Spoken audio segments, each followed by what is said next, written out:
തിരുവനന്തപുരത്ത് പ്രവർത്തിച്ചിരുന്ന പെൺവാണിഭ സംഘത്തെ കഴക്കൂട്ടം പോലീസ് അറസ്റ്റ് ചെയ്തു.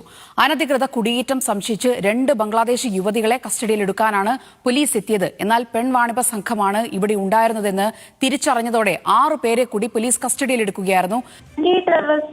സ്ക്വാഡാണ് അനധികൃത കുടിയേറ്റം നടത്തിയ കഴക്കൂട്ടത്തെ 2 ബംഗ്ലാദേശി യുവതികളെ പിടികൂടിയത്. ബംഗ്ലാദേശികളായ സുമി, ഇദ്ഗാനൂർ എന്നിവരെയാണ് കസ്റ്റഡിയിലെടുത്തത്. എന്നാൽ ഇവർക്കൊപ്പം ഉണ്ടായിരുന്ന 6 പേരെ കൂടി കസ്റ്റഡിയിലെടുത്തിട്ടുണ്ട്. പെൺവാണിഭ സംഘമാണെന്ന സംശയത്തിന്റെ പുറത്താണ് ഇവരെ കസ്റ്റഡിയിലെടുത്തത്. പിന്നീട് അത് കണ്ടെത്തുകയും ചെയ്തു.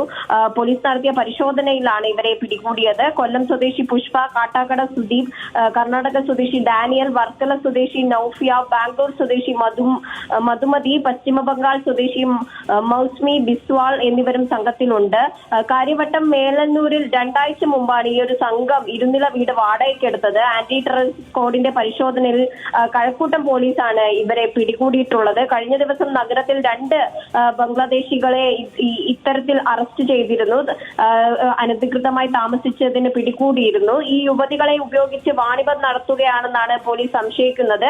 മതിയായ രേഖകളില്ലാതെ രാജ്യത്ത് തങ്ങുന്നവരെ കണ്ടെത്താൻ വ്യാപക പരിശോധനകളാണ് പ്രത്യേക അന്വേഷണ സംഘം നടത്തുന്നത്. വാടക വീട്ടിൽ നിന്നും 2 കാറുകളും നിരവധി മൊബൈൽ ഫോണുകളും പോലീസ് കസ്റ്റഡിയിലെടുത്തിട്ടുണ്ട്. ഈ ഇടനിലക്കാരായ വഴിയാണ് ഇവർ ഈ ആയുർവേദ ഡോക്ടർമാരാണെന്ന് പറഞ്ഞാണ് ഇടനിലക്കാർ വഴി വീട് വാടകയ്ക്കെടുത്തത്.